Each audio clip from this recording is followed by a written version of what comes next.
బలసాలు మేస్త్రి ఏమంటారండి మీ వైపు?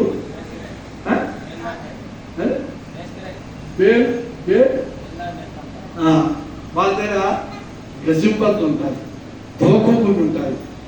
ఇవన్నీ దేనికి ఉపయోగించుకుంటారు? నిర్మాణం చేయడానికి ఉపయోగిస్తారు.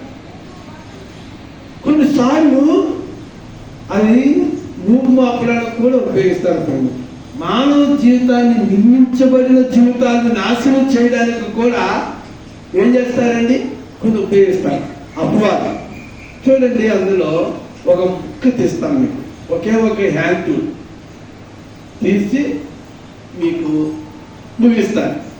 ఈ 15 గంటలో ఒకటి అసూయ. ఏముంది చెప్పండి? చదువుతుందా? అసూయ, మత్తతులు, అల్లరితో కూడిన ఆటపాటలు. అల్లరితో కూడిన ఆటపాటలు, దాని ముందుది మత్తతులు, దాని ముందుది అసూయ. ఏంటి? అసూయ. ఈ అసూయ అనేది ఏ స్కానింగ్ రిపోర్ట్ కానీ, ఏ ఎక్స్రే కానీ కనిపిస్తుందా అమ్మా? కనిపిస్తుందా? కనిపించదు. ఇది ఎక్కడ ప్రవేశపెట్టాడు అపవాది? ఆదికాండము 4వ అధ్యాయంలో ప్రవేశపెట్టాడు. 2 అన్నదమ్ములు అర్పణ తీసుకెళ్తారు. ఒకటి పేరు ఏ పేరు? ఇంకోటి పేరు కయ్యూను. కయ్యూను ఏం చేస్తాడు? తన పండిన ధాన్యం పంటలో నుండి అర్పణ చేస్తాడు. ఏ పేరు ఏం చేస్తాడు? తనకున్నటువంటి కొడుకులను తీసుకొస్తాడు. ఏబాలకు అర్పణను దేవుడు అంగీకరిస్తాడు, ఈయన అర్పణను అంగీకరించడు. అప్పుడు ఏమొస్తుంది? కయ్యూనికి అసూయ వస్తుంది. ఏమొస్తుంది చెప్పండి? అసూయ వస్తుంది. వెంటనే నరికేస్తాడు. ఎవరండి? తన యొక్క తమ్ముడిని, ప్రియమైన తమ్ముడిని. ప్రియమైన వాళ్ళారా, ఎప్పుడైతే నరికేస్తాడో అయిపోయింది అనుకున్నాడు. కానీ దేవుడు చూస్తున్నాడు లేదా? చూస్తున్నాడు. మొట్టమొదట జడ్జి ఎవరంటే, నీ మనస్సాక్షి నిన్ను ఏం చేస్తుంది? గట్టిస్తాడు. సుమా, నీ మనస్సాక్షి నిన్ను ఏం చేస్తుంది? అడుగుతాడు, కొంచెం చేస్తుంది, న్యాయమేనా అని. దేవుడు అడుగుతాడు, కయ్యూను, కయ్యూను, నీ తమ్ముడైన ఏబేలు అక్కడ, నా తమ్ముడైన ఏబేలుకి నన్ను కావలుగా ఉంచావా? అదిగో ఆయన వణికించినటువంటి ఆ రక్తము నా కొరకు మొరపెడుతుంది, నీకు 7 శిక్ష, శాపం వస్తుంది, పో అన్నాడు దేవుడు. అవునా? అంతటితో అయిపోయిందా? ఆదాము అవ్వల కదా. వీళ్ళిద్దరు కొడుకుల తర్వాత ఇంకో కొడుకుని కన్నారు. ఆ కొడుకు ద్వారా పుట్టిన వారి వంశమే నోవహు.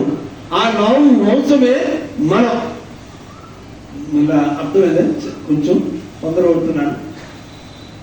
కయ్యూను వంశము కాదు, ఏబేలు అప్పుడే చచ్చిపోయినాడు. వీళ్ళిద్దరి తర్వాత ఎవరు పుట్టారండి? షేతు. ఆ వంశంలో పుట్టిన ఎవరు? నోవహు. నోవహు మిగిలినటువంటి ద్వారా మనం పుట్టినాం. ఇప్పుడు కయ్యూను వంశం విస్తరించిందా లేదా? 4-5 తరాలు ఉన్నాడైనా. అప్పటికి ప్రబలింది భూమి మీద జనసాంద్రత. కానీ జలప్రలయంలో ఏమైపోయినారు? కయ్యూను వంశం తుడుచుకుపోయింది. కనిపించారా? దీనికి కారణం ఏంటి చెప్పండి? అసూయ. అర్థమైందా? ఇప్పుడు అసూయ యొక్క పరిణామం ఏమిచ్చిందో, అసూయ ఏం చేసిందండి? మనిషిని హత్య చేయించింది.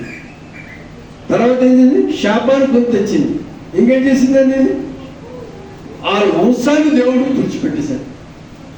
సరే, అదొక మనకు తెలిసింది చెప్తున్నాను. ఆదికాండం 37వ అధ్యాయం. ఆదికాండం 37వ అధ్యాయం. ఆదికాండం 37వ అధ్యాయం. ఆదికాండం 37వ అధ్యాయం 3వ మాట, 4వ మాట చదవండి. మరియు యోసేపు ఇశ్రాయేలు పుట్టిన కుమారుడు కనుక తన కుమారులందరికంటే ఎక్కువగా అతను ప్రేమించి అతని కొరకు విచిత్రమైన నిలువుటంగి గుర్తించాడు. అతని సహోదరుడు తన తండ్రి అతనిని తన అందరికంటే ఆ, వారు అతని మీద పగపట్టి ఎస్ ఏం పట్టారు చెప్పండి, పగపట్టి బాధపడ్డారు, అసూయ పడ్డారు. ఆ, అతనిని అతనిని క్షేమ సమాచారమైనను అడగలేకపోయింది. అది ఏమనగల, ఎందుకని